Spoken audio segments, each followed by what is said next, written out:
今日爆出咗一單大新聞，就係美國貿易法院裁定特朗普嗰個加徵關稅係屬於違法嘅。特朗普方面當然話會上訴啦，但無論如何，成件事又一次被推向一個不明確嘅因素入邊。今次我會喺幾個角度入邊講清楚呢件事，咁大家可以睇到一個比較全面嘅局勢。首先，而家市況係點樣呢？美國股市上升，債券價格下跌，美金就稍為偏強。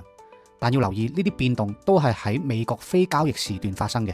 換句話講，好多嘅大戶基金都未真正咁樣去流入呢一個市場，流動性係比較差嘅。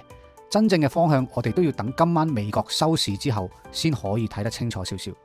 同一時間 ，NVIDIA 啱啱出咗業績，表現唔錯，亦都有幫助美股短線嘅反彈。但我相信市場短時間裡面都唔會出現一個單一嘅方向，因為存在嘅不確定因素實在太多啦。例如關稅取消，理論上係對美國嘅經濟有利啦，但海外嘅投資者可能會認為美國嘅政治混亂，信心又未穩，會減持美債。咁兩種力量互相對沖，可能會令到美國債市走勢反覆。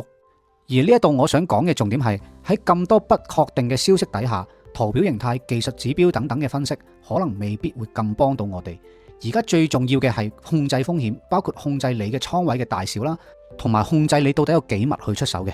有時唔做都係一種操作。呢啲係我平時教學生最重視嘅交易節奏管理。短線嚟講，我覺得美元呢一下反彈未必可以持久到好耐，但未來幾日仲有好多嘅突發消息會出現，市況可能一日幾變，所以我會喺我嘅 Patreon 群組入邊再即時做多啲分析，大家保持住彈性，準備好調整立場同倉位，應對新嘅局勢。如果你覺得內容清晰又幫到你睇市，記得俾個 like、subscribe 我個 YouTube channel 同埋 share 俾關心市況嘅朋友仔。想每日都第一時間收到中立嘅市況分析同策略嘅部署，歡迎你都一齊加入我嘅 Patreon 群組。